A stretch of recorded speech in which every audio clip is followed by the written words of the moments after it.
Oke, teman-teman sekalian, terima kasih sebelumnya sudah menghadiri acara Kubernetes Cloud Native Online Meetup untuk di bulan Februari 2026 ini.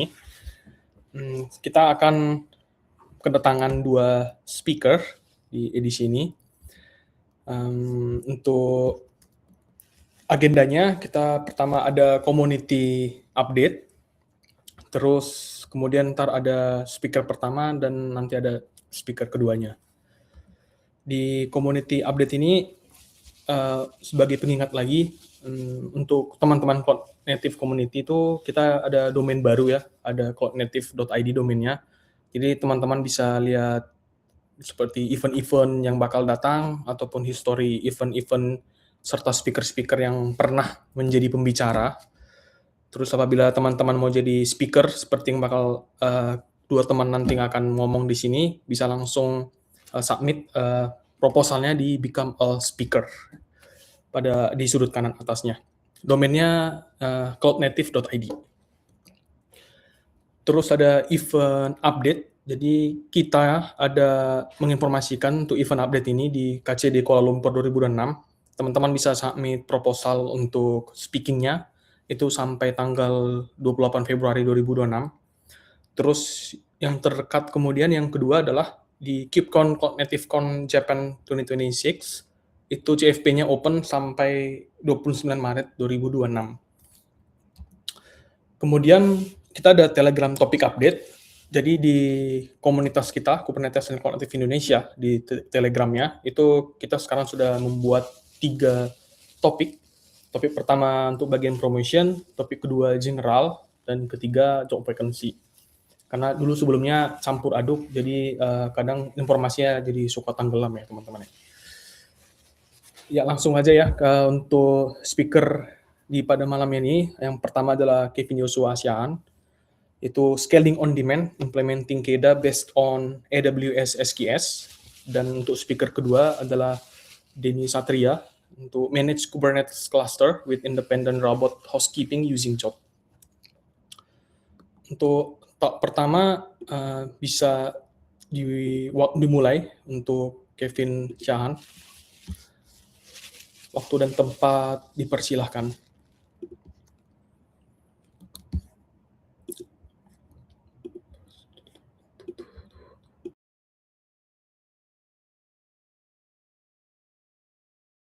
Tes. Sudah terdengar?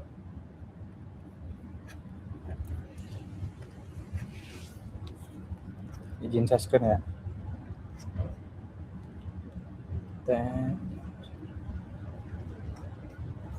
Kelihatannya gimana?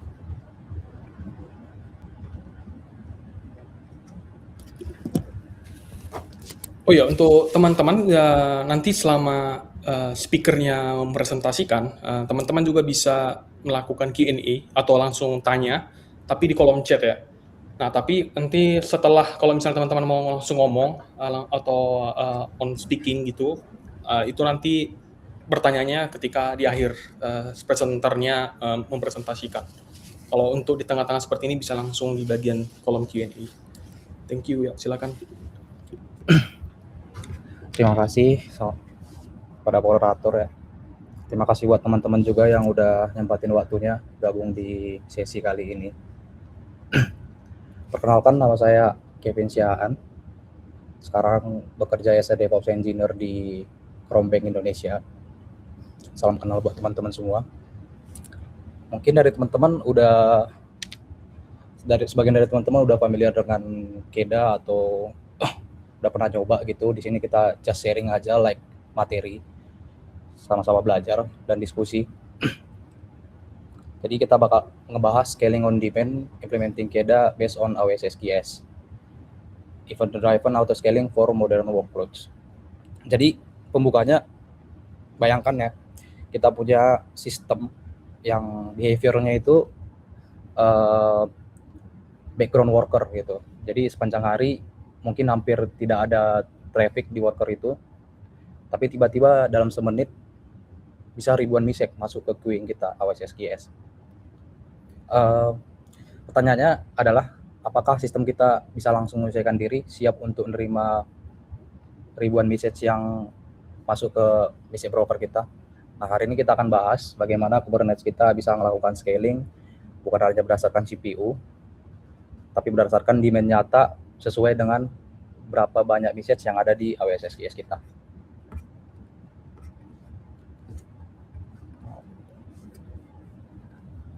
Terus apa saja sih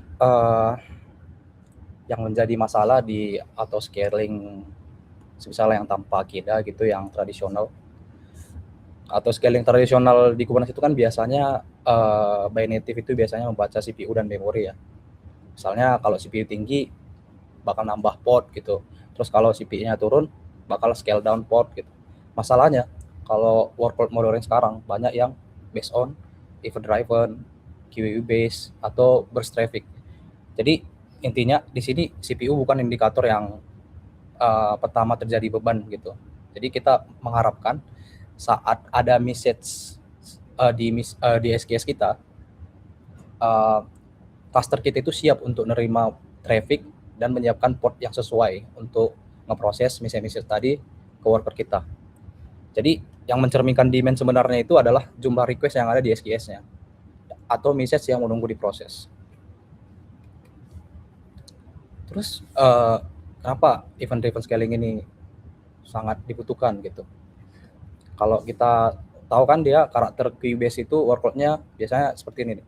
Sebagian besar biasanya behavior-nya itu workernya idle, tapi saat spike biasanya langsung ribbon message, misal lagi ada campaign atau lagi ada laporan keuangan gitu per akhir bulan, biasanya dia langsung nge-burst traffic gitu. Kalau kita selalu maintain banyak worker, misal karena expected-nya 3.000 message, kita nyiapin 5 pod gitu, kalau dia idle pasti cost-nya bengkak. Dilemanya saat kita maintain workernya sedikit, misal 1 untuk standby gitu, saat spike terjadi queue-nya malah numpuk dan expected-nya yang di AWS SQS lama kekonsum sama worker kita. Jadi tanpa event driven scaling, sistemnya selalu berdampak di posisi tidak optimal gitu. Either dia mahal atau lambat. Terus di sini di develop lah KEDA gitu. Jadi KEDA itu adalah extension untuk Kubernetes yang mana dia bisa nge-translate external metric yang bisa dibaca oleh HPA.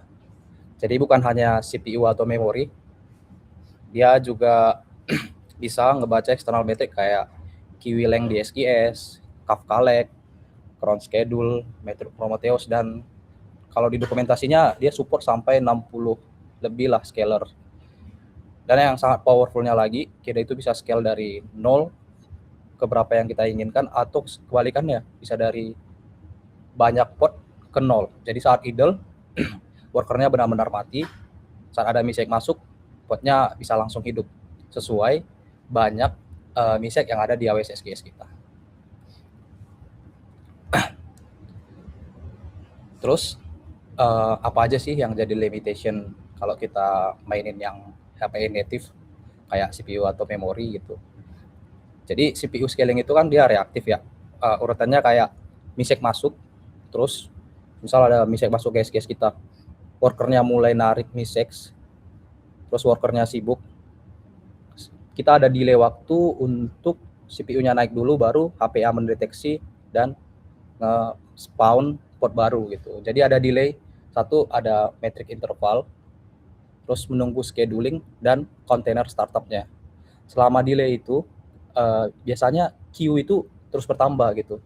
Jadi kayak perbedaannya itu CPU memberitahu kita bahwa sistem sudah sibuk, bukan bahwa sistem akan sibuk gitu. Jadi dia terjadi dulu spike CPU, baru dia nge-provision port yang lain.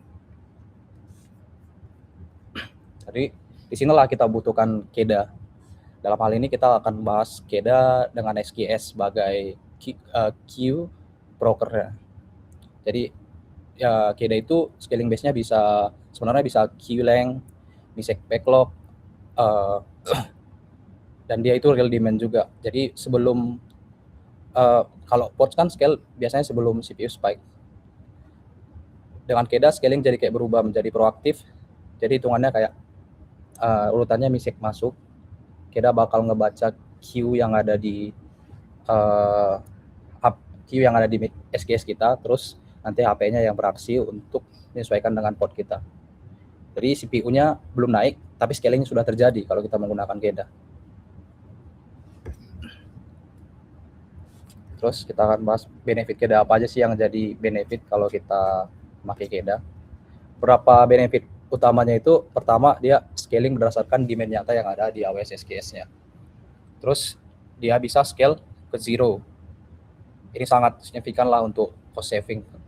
Terus yang ketiga dia tetap mengikuti arsitektur Kubernetes. Terus yang keempat dia lebih cepat merespons spike.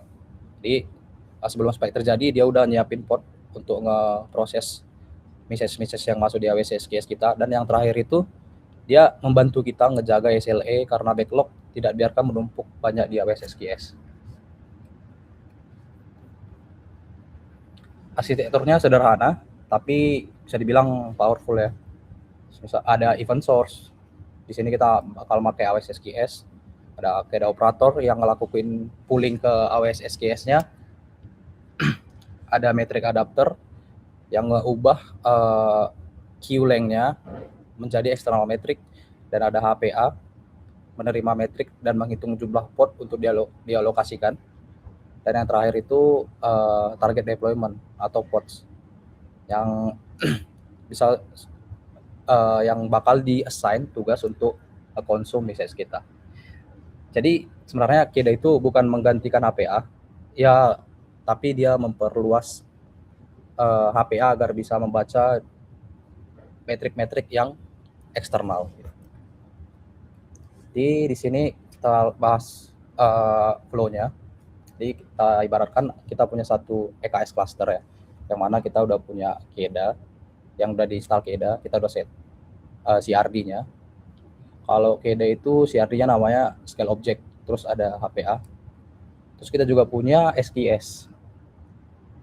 Ini kita sebut aja lah queue-nya statik lah 150 gitu. Jadi flow-nya itu KEDA bakal cek berapa queue yang available di SKS pada saat itu. Terus dia bakal ngecek juga CRD-nya, berapa sih queue length-nya untuk melakukan scale gitu. Jadi hitungannya queue length ini contohnya 50, dia bakal mengibaratkan 50 message per satu port. Berarti 150 dibagi 50, dia bakal ngedefine 3 replika.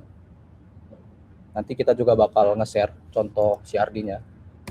Dia mulai spawn 3 consumer, dan secara paralel ketiganya bakal nge-consume message yang ada di AWS kita. Contoh CRD-nya sebentar. Seperti ini. Jadi kita kasih kayaknya scale object, terus kita kasih bentuk triggernya apa. Tadi kan AWS SKS ya. Nanti kita define itu queue URL-nya apa.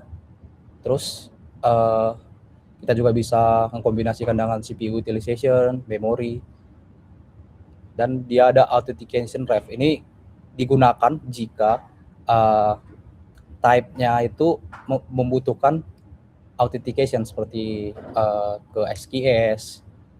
Kalau semisal yang tanpa authentication itu bisa kayak ke Prometheus, dia tidak perlu kita pakai cluster 3 authentication. Isinya cluster 3 authentication itu seperti apa? Kira-kira seperti ini. Jadi kita namain dulu nama authentication-nya apa, terus dia pakai role yang mana. Jadi ini kayak authentication-nya si Kubernetes untuk nge-akses SKS yang ada di AWS kita. Nah, di sini kita akan ntar aku soft share screen, akan simple demo aja ya, gimana si KEDA-nya ngekonsum misalnya yang ada di AWS SKS. Ini.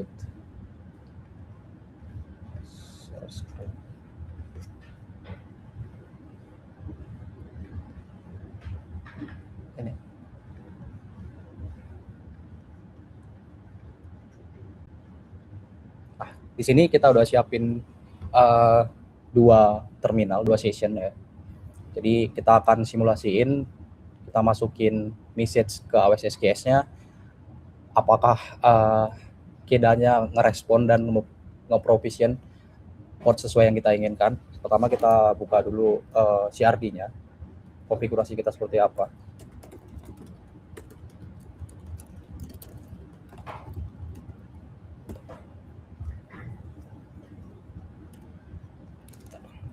VPN. Sebentar.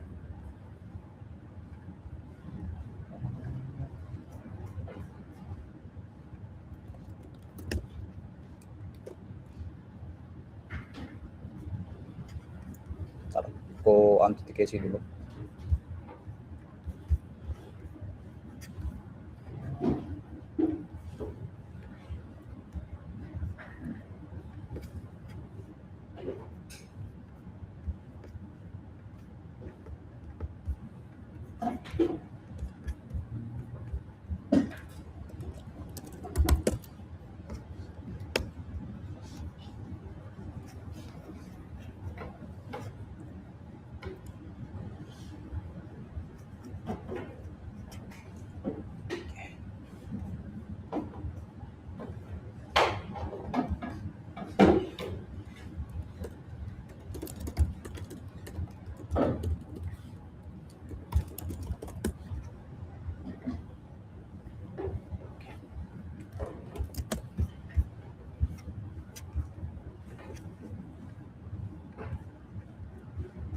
Sorry menunggu ya.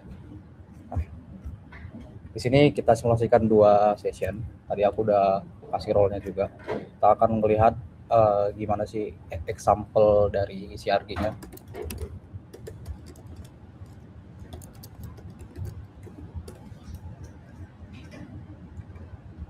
Kita punya consumer namanya service test.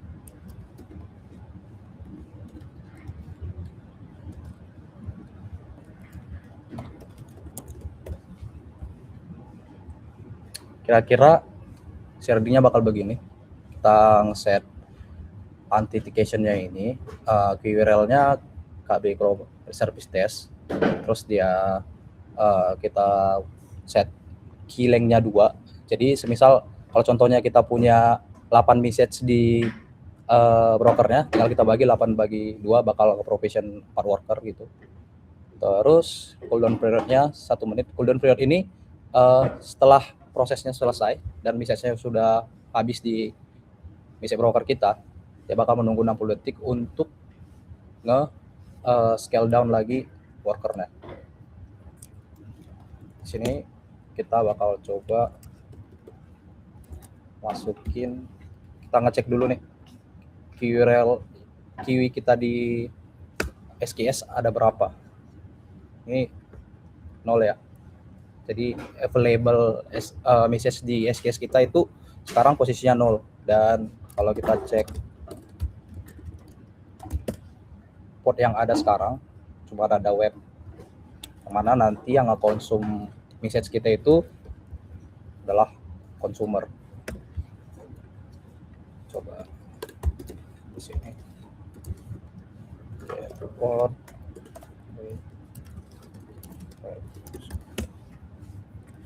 Kita bakal coba looping. Kita bakal coba looping 10 kali message ke dalam AWS SKS kita dengan message body, nama queue, dan urutan queue-nya.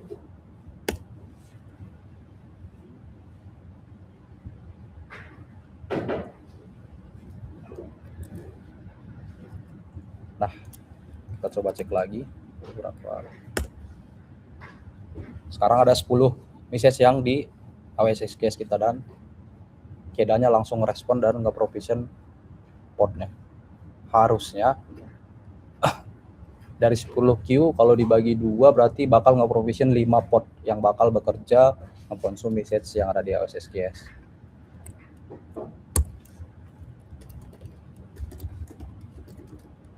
Sekarang ada aktif, dia udah nyiapin 5 port. Oh, ini masih 4 port, sorry.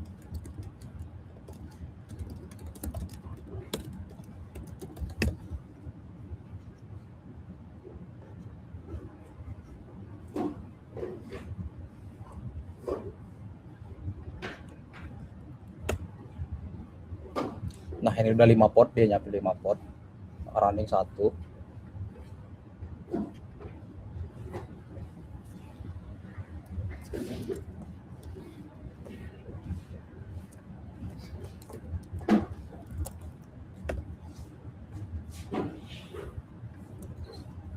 Nah, message-nya udah nol, udah dikonsum. Tapi ekspektasinya ini karena message-nya dikit, jadi kadang satu port itu bisa bukan dia nggak langsung nge-strict satu port ngekonsum 2 message.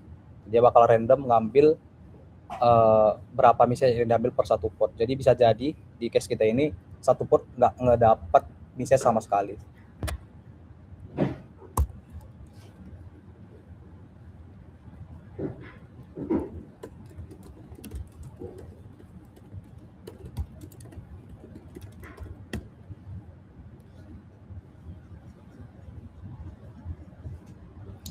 Ini karena setelah message-nya udah dikonsum semua, nanti dia bakal nge-scale down lagi sesuai cooldown period yang udah kita set. Tadi kan kita set di 60 detik.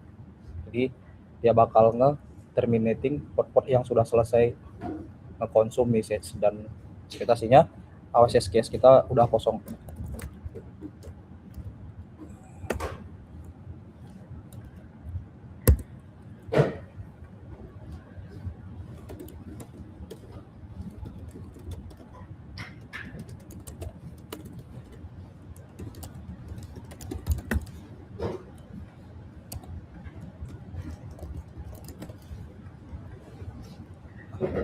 Sudah selesai.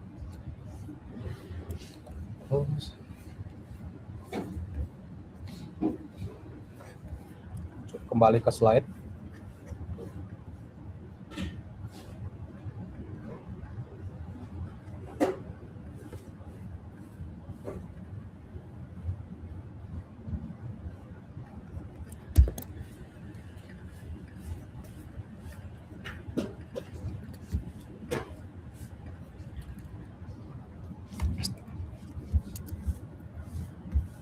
Sorry.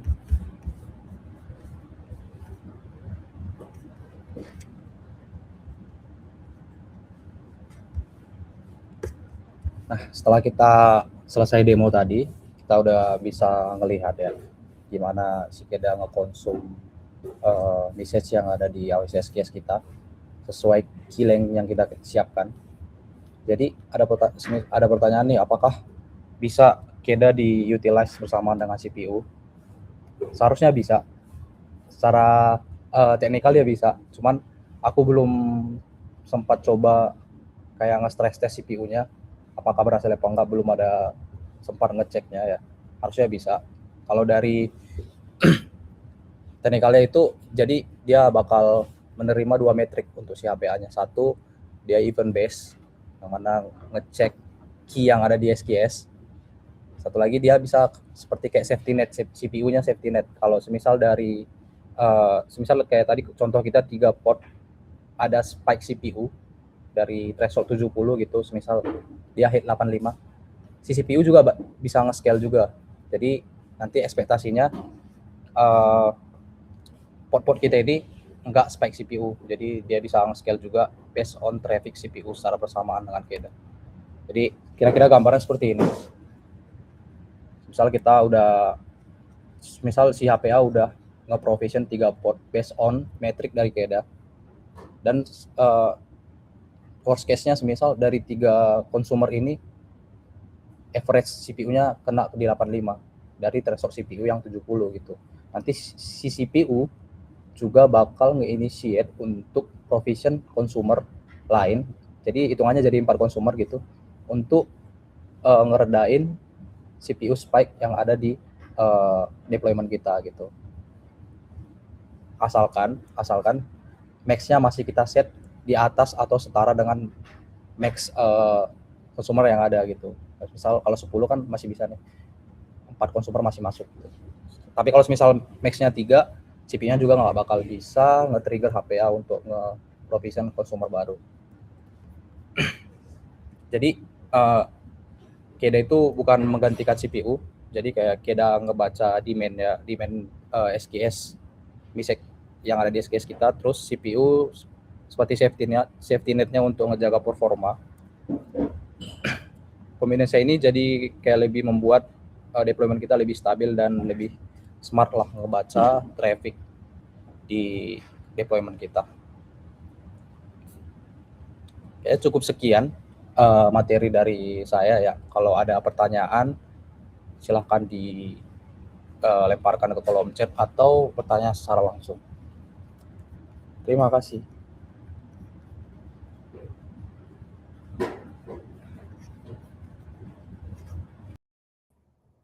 Oke, terima kasih Kevin atas presentasinya. Kita ada 2 pertanyaan di kolom Q&A. Yang pertama mungkin akan saya bacakan. Kira-kira untuk aplikasi yang butuh booting lama cocok tidak ya dengan KIDA? Contoh aplikasi machine learning atau AI yang harus load model besar ke GPU terdahulu sebelum bisa serving request. Tujuannya biar penggunaan node GPU lebih efisien. Mungkin saudara Kevin bisa lanjutkan pertanyaan. Jawab.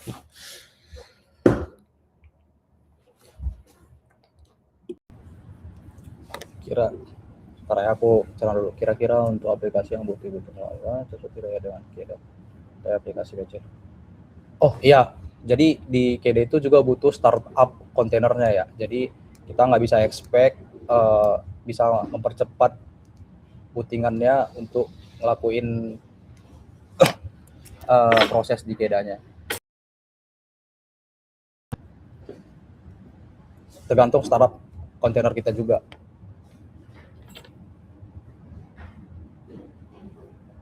Apakah menjawab?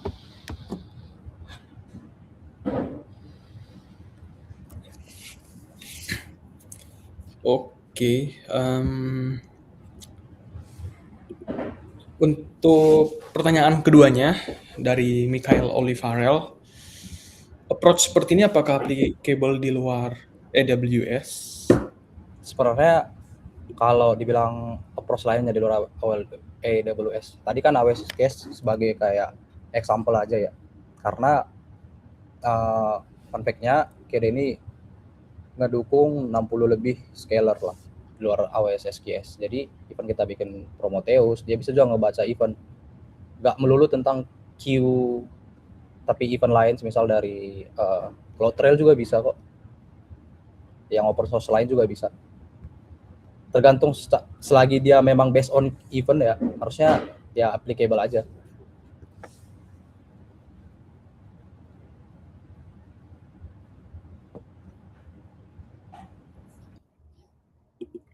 Oke, mungkin ada beberapa orang yang ingin yang udah raise hand, mungkin langsung pengen ngobrol untuk bertanya, dipersilahkan. Dari Farhan Ramadan ya. Mas, makasih Mas. Iya, mau bertanya Mas. Kedengaran kan suara saya? Ya, kedengaran Mas. Ya, KIDA ini kan ini ya bisa dibilang ekstensi buat HPA ya. Jadi metriknya bisa di luar CPU dan memori. Nah, berarti kan HPA itu kan horizontal pod atau scaler. Berarti kan di level pod. Nah, bisa nggak sih misalnya kita ada case di mana anggaplah kita ada workload yang running di office hour jam 9 sampai jam 5 gitu. Nah, kan di KIDA tuh kalau nggak salah juga ada cron base kan ya, event dari cron job gitu. Berarti bisa kita setting jam 5 ke jam 9. Nah, anggaplah workload ini jalan di node yang spesial ya, yang anggaplah kita punya pool buat ngejalanin workload itu doang. Nah, ketika podnya scale down ke 0, itu bisa nggak sih node-nya juga mati, dan ketika podnya bakal spawn lagi tadi kan jam 9, berarti sebelumnya 9 kita set lah. Kita scale up ke berapa, misalnya ke 5 atau berapa, dan node-nya itu bisa nyesuaiin. Itu possible nggak sih, Mas? Jadi iya sebenarnya iya bener ya, yang Mas bilang tadi KIDA itu based on event gitu ya, termasuk cron. Tapi KIDA ini cuman di level deployment atau pod. Kalau kita bicarain tentang node, biasanya dia udah nggak kepake ini KIDA Bang. Karena atau scalernya node juga kan biasanya seperti Carpenter gitu.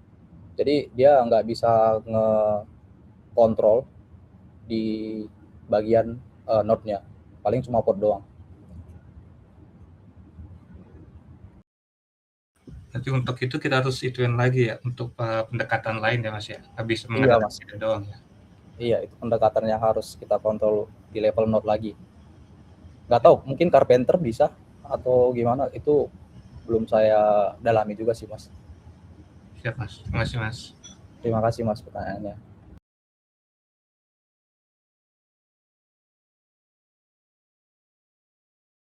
Oke, terima kasih Mas Farhan ya untuk pertanyaannya.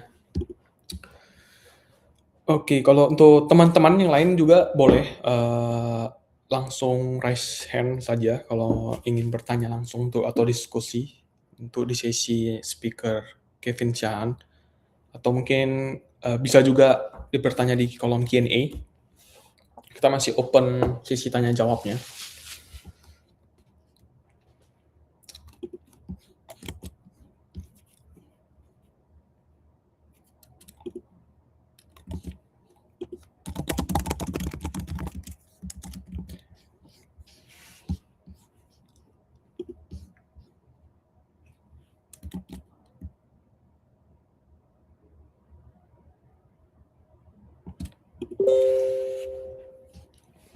Oke, karena sudah tidak ada lagi pertanyaan, kita akan melanjutkan ke speaker kedua untuk Kevin Chan. Terima kasih sebelumnya atas presentasinya. Iya, untuk di sesi kedua ini kita kedatangan tamu dari Dini Satria. Dini Satria, waktu dan tempat dipersilahkan ya. Teman-teman yang lain juga bisa langsung bertanya juga di kolom chat ya, Q&A. Silakan Mas. Oke, sebelumnya terima kasih Mas Herbert sudah mempersilahkan saya. Oke, jadi selamat malam teman-teman semuanya. Jadi mungkin saya izin share screen dulu ya teman-teman.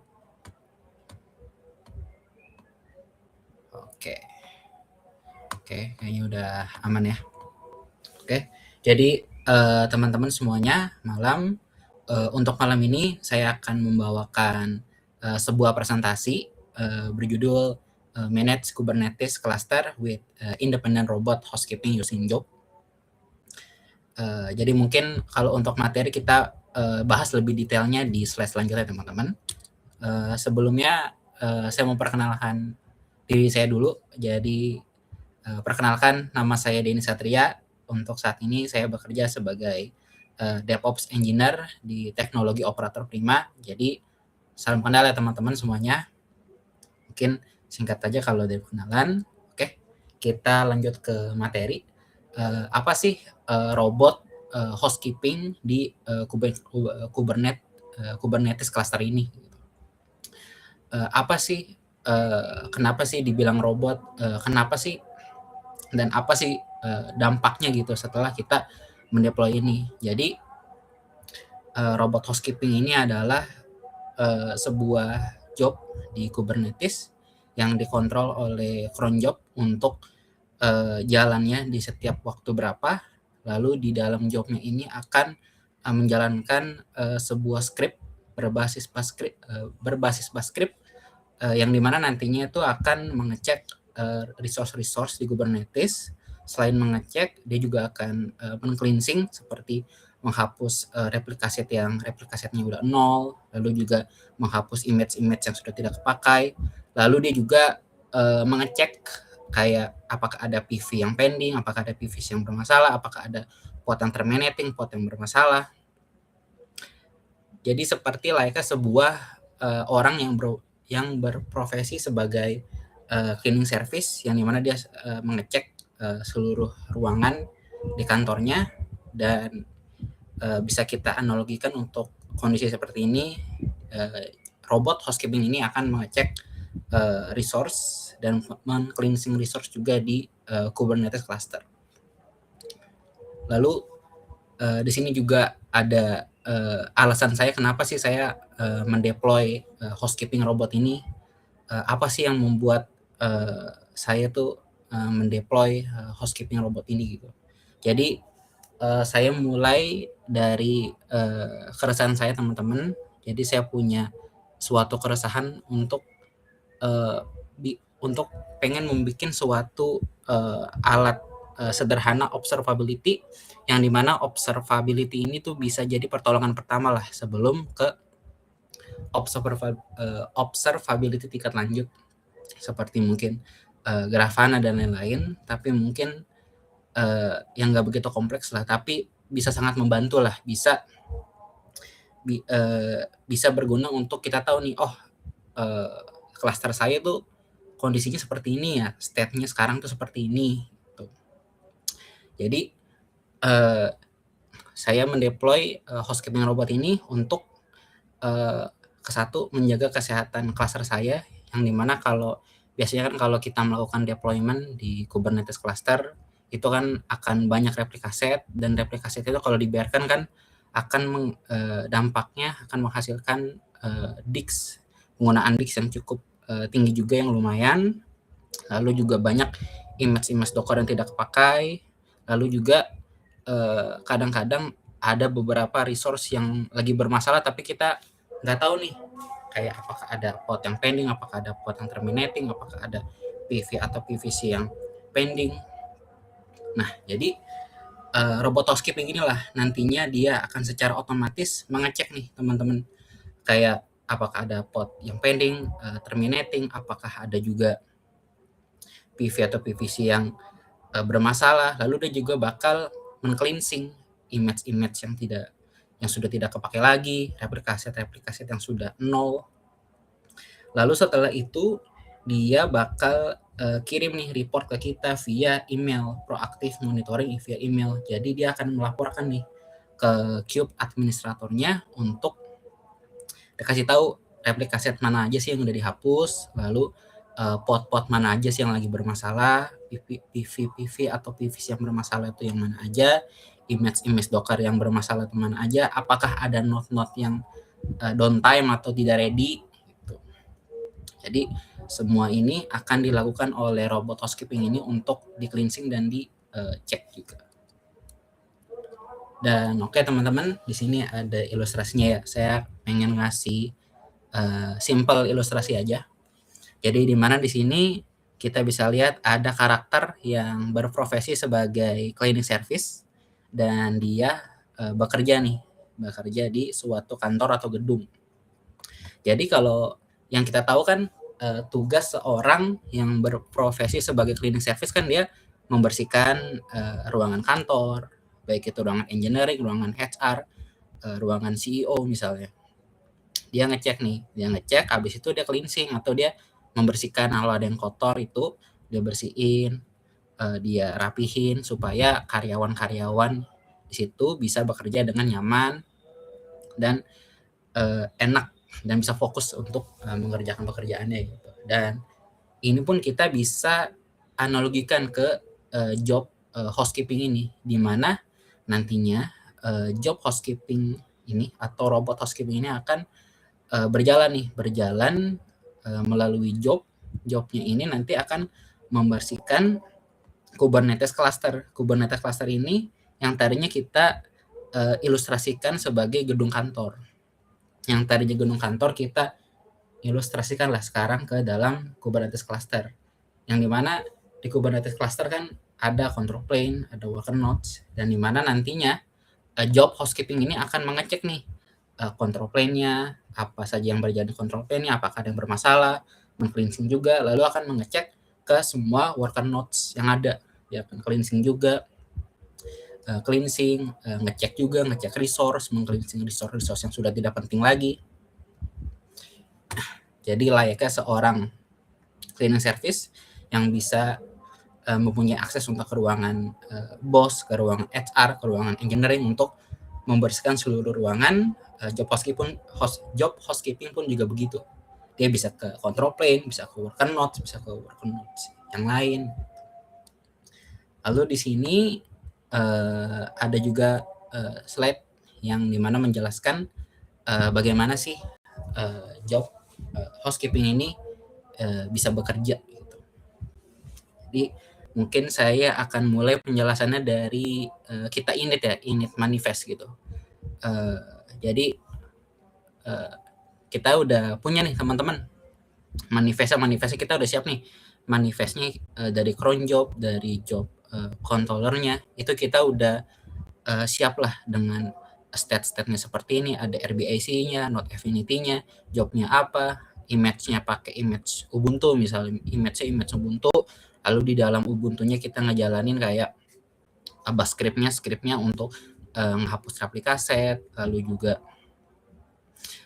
mengecek pod, menghapus image Docker, mengecek apakah ada PV dan PV yang pending. Kita juga ngatur volume-nya itu, volume kita nge-mount kontainer sock-nya itu ke dalam pod ini agar si pod ini bisa mengakses resource yang ada di Kubernetes cluster juga.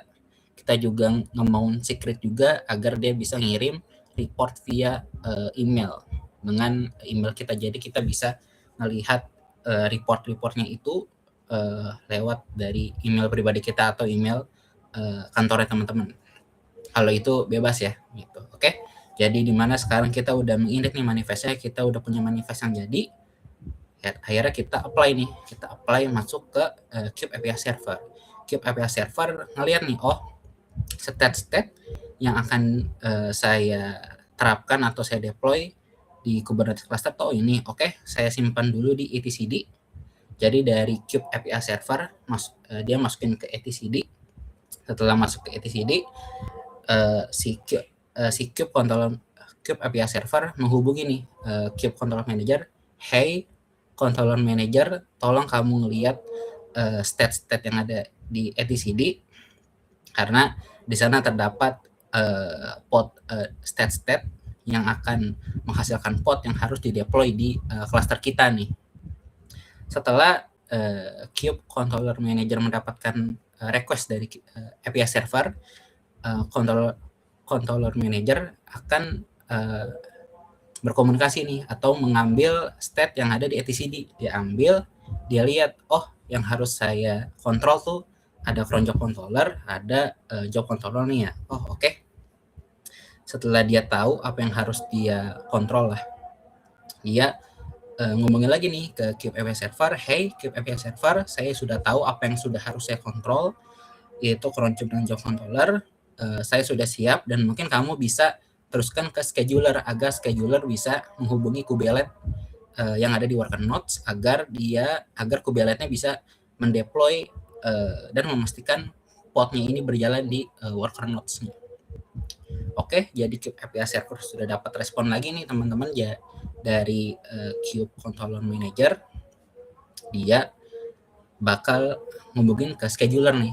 Hey scheduler, saya dapat state dari Kube Controller Manager untuk kamu berkomunikasi ke kubelet untuk menjalankan pod yang state-nya seperti ini. Oke, scheduler ngasih ke kubelet terima nih teman-teman. Dia ngecek, oh state yang harus saya jalanin tuh ini ya, kayak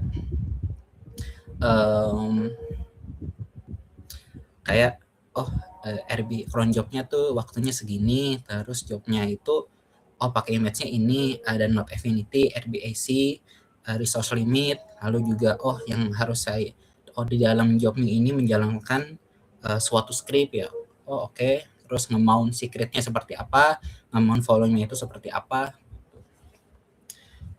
Lalu setelah kubelet itu dapat sudah benar-benar diproses, dia akan menghubungi container runtime untuk segera mendeploy pod robot housekeeper ini. Jadi di sini ada cron job ya teman-teman, seperti yang tadi cron job, di mana nanti di sini ada waktu ada waktunya, ada schedule-nya, yang dimana nanti kita bisa tentuin waktunya masing-masing ya.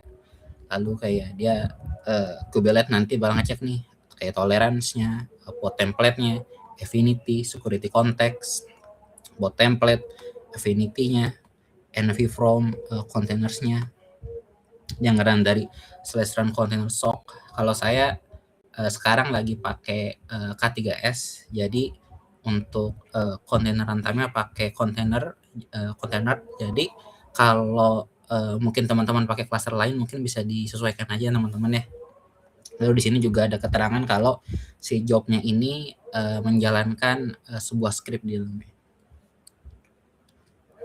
Nah, di sini adalah gambaran nih gambaran email reportnya. Jadi setelah si housekeeper robot ini bekerja atau dijalankan, dia akan mengecek replika set image, akan membersihkan image yang sudah tidak kepakai lagi.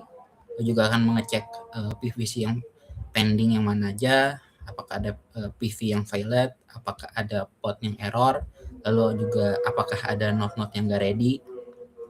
Nah, nanti di sini bakal dilaporin nih teman-teman lewat email reportnya, kayak replika set yang dihapus tuh apa aja sih, lalu juga image Docker yang dihapus tuh apa aja sih, lalu juga PVC, apakah ada PV yang violet, apakah ada port yang terminating, port pending, lalu juga ada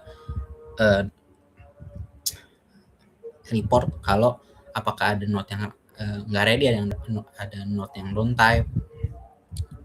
Nah, jadi di sini juga ada step itu note affinity, di mana dia bisa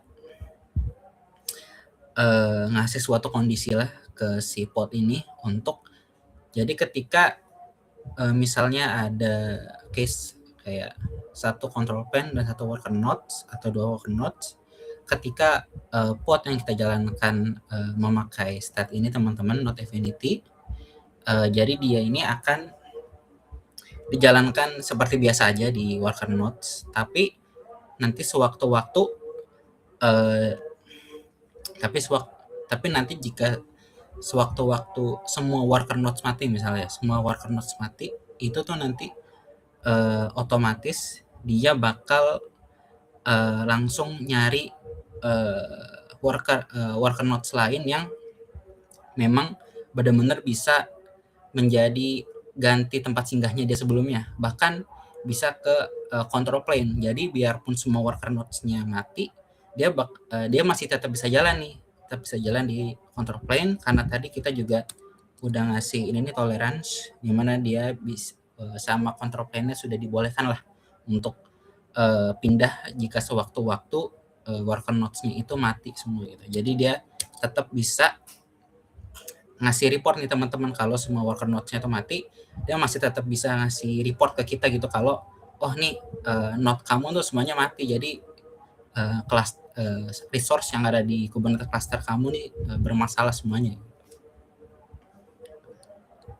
Nah, dan di sini ada RBAC. Jadi job ini dijalankan dengan service account RBAC. Jadi di sini saya kasih akses untuk ngelihat nodes, node status, untuk mengecek apakah sebuah nodes itu ready atau tidaknya, lalu juga mengecek pod juga, pod status, apakah podnya itu terminating, pending, lalu juga ada persistent volume claims. Dia bakal ngecek nih, dia bisa ngecek apakah ada PV yang pending, terminating. Begitu juga pun dia mengecek PVC atau persistent volume claims. Di sini juga dia bisa ngelihat ngedelete juga replika set atau deployment. Di sini juga ada job dan cron job, untuk dia bisa ngecek apakah ada job-job lain yang berjalan, apakah ada cron job lain juga yang berjalan. Dia juga akan ngecek kayak apakah ada cron job juga yang bermasalah, yang pending.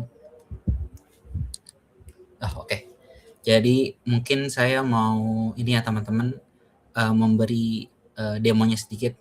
Mungkin kita bisa coba bareng-bareng lah ya, untuk melihat bagaimana sih robot housekeeper ini jalan gitu. Oke. Sebelumnya ini dulu sebentar. Saya skip. Entire. Oke. Udah kan teman-teman. Jadi di sini saya mau jalaninnya dulu robot housekeeper-nya.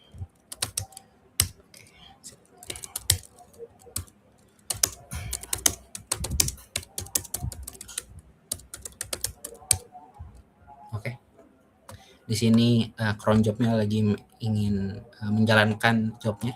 Sambil nunggu, saya juga mau meng-apply sedikit aplikasi buat testing demo aja. Sini apply. Oke. Buat testing demo aja. Lalu juga di sini saya akan nge-roll out juga. Kita tes bareng-bareng apakah dia ini bakal menghapus replika set yang sudah nggak kepakai gitu. Oke, cukup segini aja. Oke, ini banyak ya teman-teman. Udah lumayan banyak yang nggak kepakai. Ini udah 00. Ini juga lihat ada PV. Oh, udah ada di PV. Oke, nah sekarang coba kita lihat jobnya. Housekeeper. Oke, ini udah jalan nih teman-teman, job housekeepingnya. Mungkin kita bisa lihat logs-nya ya teman-teman.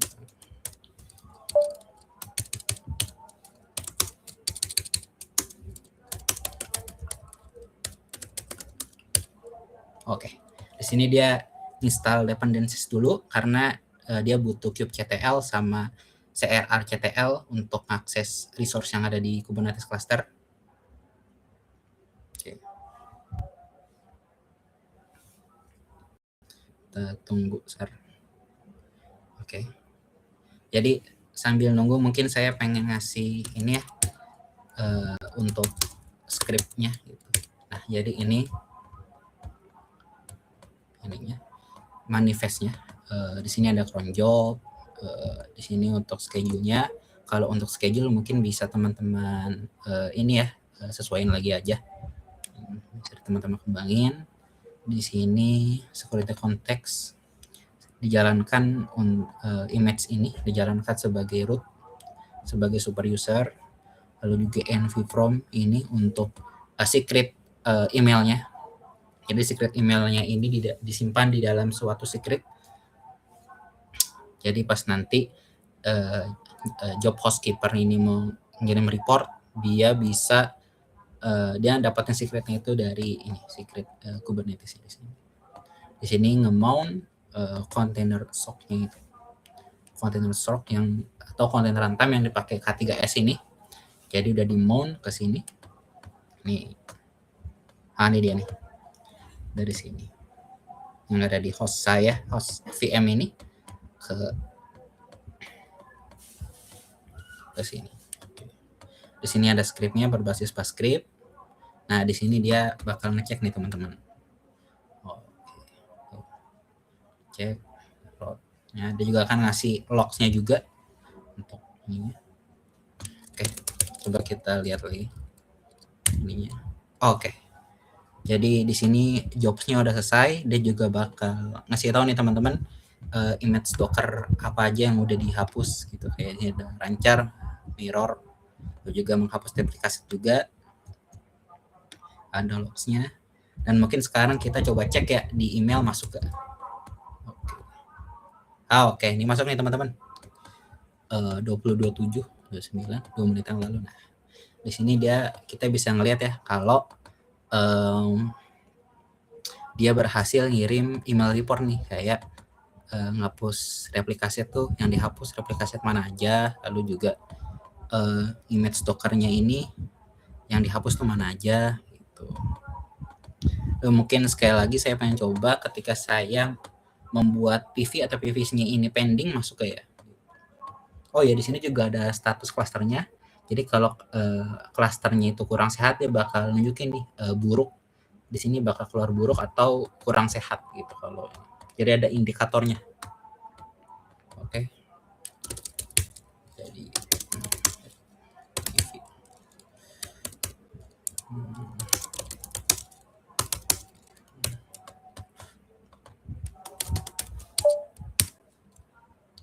Oke. Coba kita bikin error aja biar ngetes. Harusnya terminating. Oke, terminating.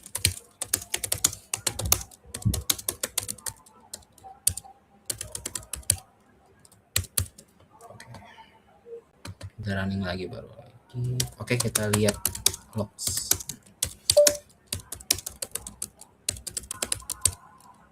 Saya lagi jalan. Apakah sudah masuk lagi?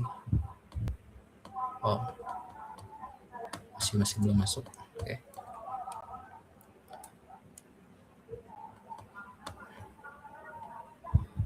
Ya. Ya, oke. Jadi di sini juga kita bisa lihat ya teman-teman, replikasi tadi yang 00 itu sudah berhasil dihapus oleh job housekeeper ini. Gitu. Tadi udah di cleansing sama dia. Oke. Mungkin kita coba monitor lagi ya, ini udah jalannya sampai mana. Oke. Nah, di sini dia bakal ngedetect nih kalau ada PV yang bermasalah. Ada PV yang terminating. Mungkin kita bisa cek di email report. Oke. Nah, dia di sini muncul indikatornya kalau kondisi cluster ini sekarang lagi buruk karena ada ini persistent volume yang valid atau terminating karena tadi kita hapus. Oke, mungkin kalau untuk demo cukup ya teman-teman. Oke, saya matiin dulu. Terus saya coba share screen dulu buat ke ini. Oke. Sip. Oke, teman-teman. Mungkin sekian dulu ya untuk malam ini dari saya. Jika teman-teman ingin nanya atau berteman dengan saya boleh banget. Bisa connect di LinkedIn saya Denny Satria atau follow TikTok saya juga Denny Satria V3 karena saya kebetulan juga suka bikin konten-konten sharing mengenai IT. Dan mungkin cukup aja dari saya. Jika ada salah-salah kata atau masih salah penjelasannya mohon maaf ya teman-teman. Jadi oke, terima kasih semuanya dan selamat malam. Oke, terima kasih Mas Denny Satria. Sangat bagus nih untuk presentasi sharing knowledge-nya. Oke, buat teman-teman yang lain yang ingin bertanya langsung, boleh langsung raise hand. Atau mungkin yang mau ngetik juga boleh di kolom Q&A. Kita memasuki sesi tanya jawab.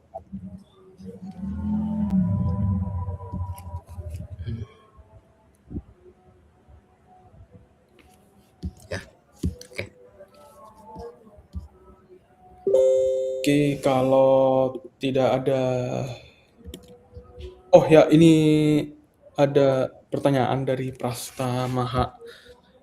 Ini fungsinya mirip dengan Kube Janitor, bukannya Mas? Ada codeberg.org Jacobs. Dulu saya sempat pakai untuk Kubernetes on-prem. Dan kalau dilihat itu kan kodenya dibuat Mas Denny sendiri ya. Kalau saya mau lihat skripnya di mana ya? Oke. Terima kasih Mas Prasa sudah menanya. Mungkin bisa ya, mungkin bisa mirip dengan KubeJanitor, tapi mungkin kalau KubeJanitor itu lebih kompleks karena emang tools yang memang proper gitu.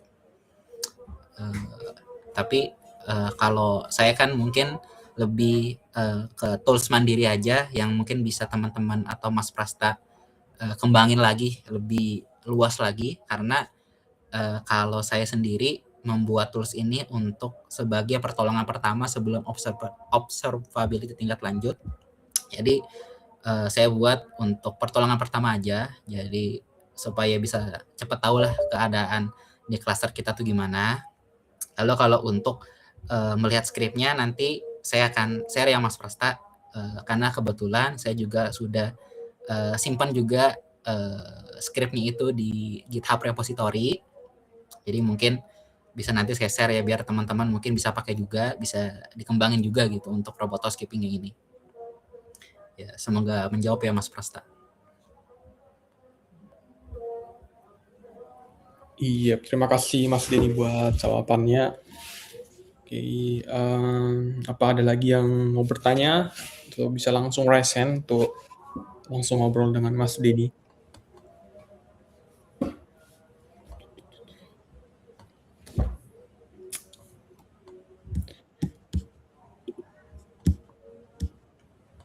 Baik, kalau tidak ada pertanyaan lagi, teman-teman yang lain juga masih bisa bertanya langsung ke grup Telegram atau komunitas Telegram Cloud Native ID.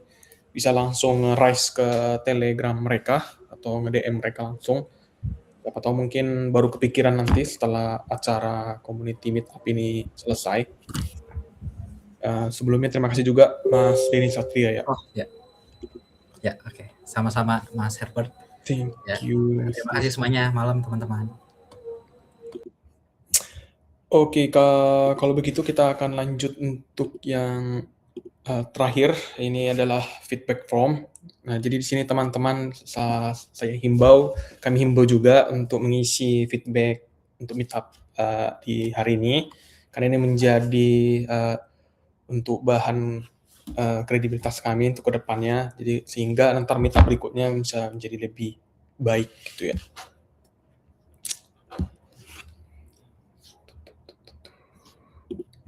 Bisa ke website atau visit atau scan QR code-nya.